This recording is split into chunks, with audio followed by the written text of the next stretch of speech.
श्री हरि अधिक मास महात्म्य 14वां अध्याय। श्री नारायण जी बोले, इसके बाद चिंता से आतुर राजा धृंधनवा के घर वाल्मीकि मुनि आए, जिन्होंने परम अद्भुत तथा सुंदर रामचंद्र जी का चरित्र वर्णन किया। राजा धृंधनवा ने दूर से ही वाल्मीकि मुनि को आते हुए देखकर घबराहट के साथ जल्दी से उठकर भक्ति युक्त हो उनके चरणों में दंडवत प्रणाम किया।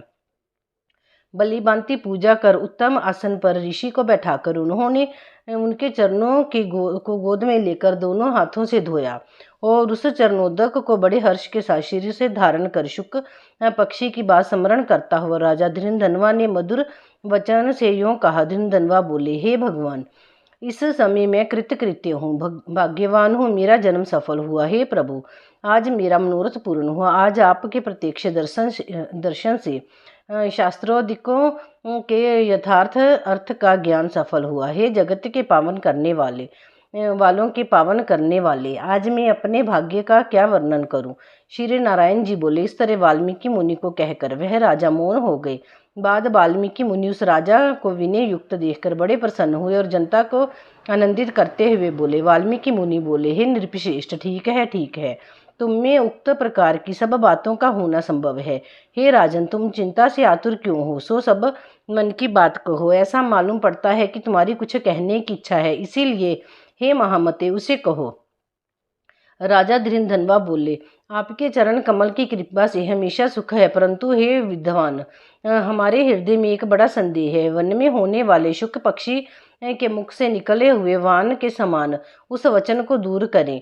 किसी समय मैं शिकार खेलने के लिए गहन वन में निकल गया। वहां भ्रमण करता हुआ एक तालाब देखा, उसका जल पिया। बाद में थकावट दूर करने के लिए एक बड़े वट वृक्ष के नीचे बैठ गया। अत्यंत धनी तथा सुंदर छाया वाले और मन एवं नेत्र को आनंद देने वाले उस वृक्ष पर बैठे हुए सुंदर शुक पक्षी को देखा। जब उस शुक पक्षी द्वारा हमारी दृष्टि गई, तब उसने हमारे सम्मुख होकर एक श्लोक पढ़ा कि इस पृथ्वी पर विद्यमान अतुल सुख को देखकर तू तत्वात्मा का चिंतन नहीं करता है तो इस संसार को पार कैसे जाएगा। मैं इस प्रकार शुक पक्षी के वचन को सुनकर विस्मित हो गया। हे ब्राह्मण, मैं नहीं जानता कि उस शुक पक्षी ने क्या कहा। इस हमारे हृदय के संदेह को आप दूर करने के योग्य हैं। हमारा राज्य, सुख तथा सुंदर 4 पुत्र, सुंदर पतिव्रता स्त्री, हाथी, घोड़ा, रथ, सेना। हे ब्राह्मण, ये सब अतुल समृद्ध इस समय हमें किस पुण्य से प्राप्त है, ये सब विचार कर संक्षेप में कहने के आप योग्य हैं। राजा धृंधनवा के वचन को वाल्मीकि मुनि सुनकर प्राणायाम कर एक ब्रह्म मुहूर्त तक ध्यान में मगन हो गए। हाथ में रखे हुए आंवला के फल के समान भिक्षा संसार के भूत विषयत और वर्तमान विषय है उनके हृदय में समाधि के बल से जानकर और निश्चय कर राजा से बोले। वाल्मीकि मुनि बोले, हे राजाओं, मैं श्रेष्ठ अपने पूर्व जन्म का चरित्र तुम सुनो। हे राजेंद्र, पूर्व जन्म में आप द्रविड़ देश के ताम्रपर्णी नदी के किनारे वास करने वाले सुदेव नामक ब्राह्मण थे। धार्मिक सत्यवादी, जो मिल जाए उतने ही में संतोष करने वाले, वेद अध्ययन में संपन्न, विष्णु भक्ति में परायण रहा करते थे। आपने अग्निहोत्र आदि यज्ञों के द्वारा भगवान हरि को प्रसन्न किया। इस प्रकार रहते हुए तुम्हारी गुणवती स्त्री थी।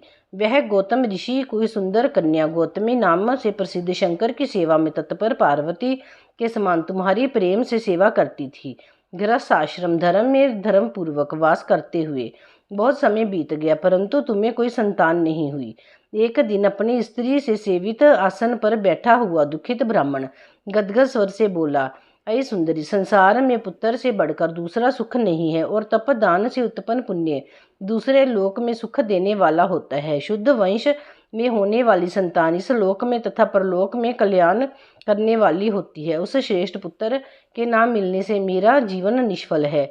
ना तो मैंने पुत्र को प्यार किया और ना वेद पढ़ने के लिए सोने से जगाया, ना तो उसका विवाह किया, इसीलिए मेरा जन्म व्यर्थ में चला गया। अभी मेरी मृत्यु हो, मेरे को आयुष्य प्रिय नहीं है। इस प्रकार अपने प्रिय पति का वचन सुनकर स्त्री गौतमी खिन्न मन हुई। बाद धैर्य धारण करती हुई प्रिय वचन बोलने में चतुर, प्रिय पति के प्रेम में मगन वह स्त्री अपने पति को समझाने के लिए सुंदर वचन बोली। गौतमी बोली, हे प्राणेश्वर, अब इस तरह तुच्छ वचनों को ना कहिए। आपके समान भगवत भक्त विद्वान लोग मोह को प्राप्त नहीं होते हैं। हे विजो, आप सत्य धर्म में तत्पर रहने वाले हो, आपने स्वर्ग को जीत लिया है। हे स्वर्तर अर्थात हे सुंदर व्रत करने वाले, आप जैसे ज्ञानी को पुत्रों से सुख की प्राप्ति कैसी, अर्थात ज्ञानी पुरुष पुत्रों से होने वाले सुख की इच्छा नहीं करते। हे ब्राह्मण, पहले चित्रकेतु नामक राजा पुत्र शोक से संतप्त हुआ, तब नारद और अंगिरा ऋषि के आने पर पुत्र शोक से मुक्त हो संसार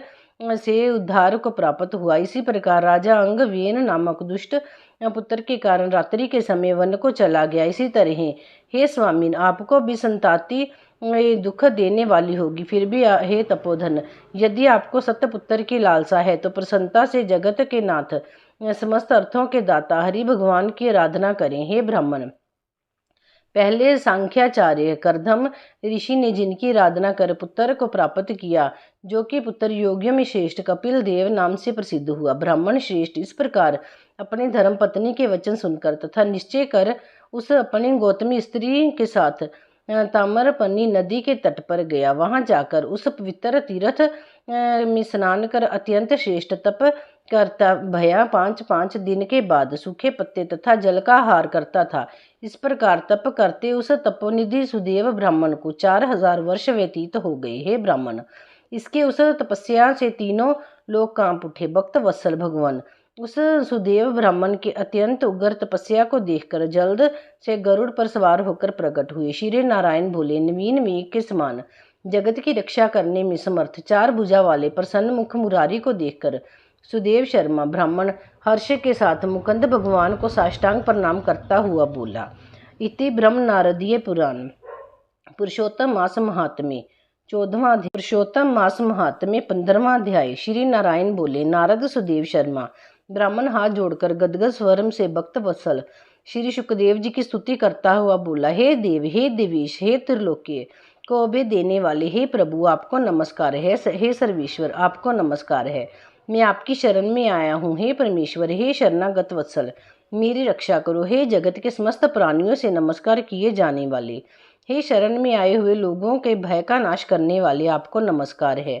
आप जय के स्वरूप हो, जय के देने वाले हो, जय के मालिक हो, जय के कारण हो, विश्व के आधार हो, विश्व के एक रक्षक हो, दिव्य हो, विश्वों के स्थान हो, फलों के बीज हो, फलों के आधार हो, विश्व में स्थित हो, विश्व के कारण हो, फलों के मूल हो, फलों के देने वाले हो, तेज स्वरूप हो, तेज के दाता हो, सब तेजस्वियों में श्रेष्ठ हो, कृष्ण हृदय अंधकार के नाशक हो, हे विष्णु व्यापक हो, वसुदेव देवताओं के वास स्थान अथवा वसुदेव के पुत्र, हे दीन वत्सल हो, ऐसे आपको मैं नमस्कार करता हूँ। हे जगत प्रभु, आपकी स्तुति करने में ब्रह्मा आदि देवता भी समर्थ नहीं है। हे जनार्दन, मैं तो अल्प बुद्धि वाला मंद मनुष्य हूँ, किस तरह स्तुति करने में समर्थ हो सकता हूँ। अत्यंत दुखी दीन अपने भक्त को आप कैसे उपेक्षा करते हो। हे प्रभु, क्या आज संसार में वह आपकी लोक बंधुता नष्ट हो गई।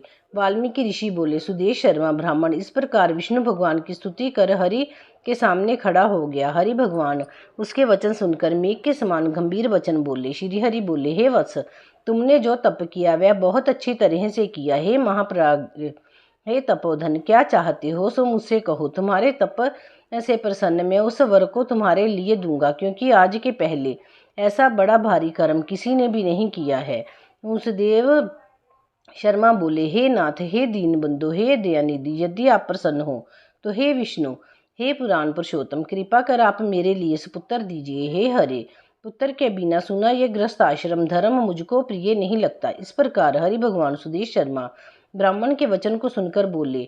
श्री हरि भगवान बोले, हे द्विज, पुत्र को छोड़कर बाकी जो ना देने के योग्य है उनको भी तुम्हारे लिए दूंगा, क्योंकि ब्रह्मा ने तुम्हारे लिए पुत्र का सुख नहीं लिखा है। मैंने तुम्हारे बाल देश में होने वाले समस्त अक्षरों को देखा, उसमें 7 जन्म तक तुमको पुत्र का सुख नहीं है। इस प्रकार वज्र प्रहार के समान निष्ठुर हरि भगवान के वचन को सुनकर जड़ के कट जाने से वृक्ष के समान वह सुदेव शर्मा ब्राह्मण पृथ्वी तल पर गिर गया। पति को गिरे हुए देखकर गौतमी स्त्री अत्यंत दुखित हुई और पुत्र की अभिलाषा से वंचित अपने स्वामी को देखती हुई रुदन करने लगी। कुछ समय बाद धैर्य का आश्रय लेकर गौतमी स्त्री गिरे हुए पति से बोली। गौतमी बोली, हे नाथ, उठिए उठिए, क्या मेरे वचन का स्मरण नहीं करते हैं। ब्रह्मा ने बाल देश में जो सुख दुख लिखा है वह मिलता है, रमानाथ क्यों करेंगे? मनुष्य तो अपने किए कर्म का फल भोगता है। अभागे पुरुष का उद्योग मरणासन्न पुरुष के औषध देने के समान निष्फल हो जाता है। जिसका भाग्य प्रतिकूल है उसका क्या हुआ? सब उद्योग व्यर्थ होते हैं। समस्त वेदों में यज्ञ, दान, तप, सत्यव्रत आदि की अपेक्षा हरि भगवान का सेवन श्रेष्ठ कहा है, परंतु उससे भी भाग्य बल श्रेष्ठ है। इसीलिए हे बुसुर, सर्वत्र से विश्वास को हटाकर उठिए और शीघ्र देव का ही आश्रय लीजिए। इसमें हरि का क्या काम है? इस प्रकार उस गौतमी के अत्यंत शोक से युक्त वचन को सुनकर दुख से कांपते हुए गरुड़ जी विष्णु भगवान से बोले। गरुड़ जी बोले, हे हरे, शोक रूपी समुद्र में डूबी हुई ब्राह्मणी को उसी तरह नेत्र से गिरते हुए अश्रुधारा से व्याकुल ब्राह्मण को देखकर, हे दीनबंधु, हे दया सिंधु, हे भक्तों के लिए अभय को देने वाले, हे प्रभु, भक्तों के दुख को नहीं सहने वाले, आपकी आज वह दया कहाँ चली गई? अहो, आप वेद और ब्राह्मण की रक्षा करने वाले साक्षात विष्णु हुए। इस समय आपका धर्म कहाँ गया? अपने भक्तों को देने के लिए 4 प्रकार की मुक्ति आपके हाथ में ही स्थिति कही गई है। अहो, फिर भी वे आपके भक्त उत्तम भक्ति को छोड़कर चतुर्विधि मुक्ति की इच्छा नहीं करते और उनके सामने 8 सिद्धियां दासी के समान स्थित रहती हैं। आपके राधन का महात्म्य सब जगह सुना है। तब इस ब्राह्मण के पुत्र की वांछा आज पूर्ण करने में आपको क्या परिश्रम है? हाथी दान करने वाले पुरुष को अंकुश दान करने में क्या परिश्रम है?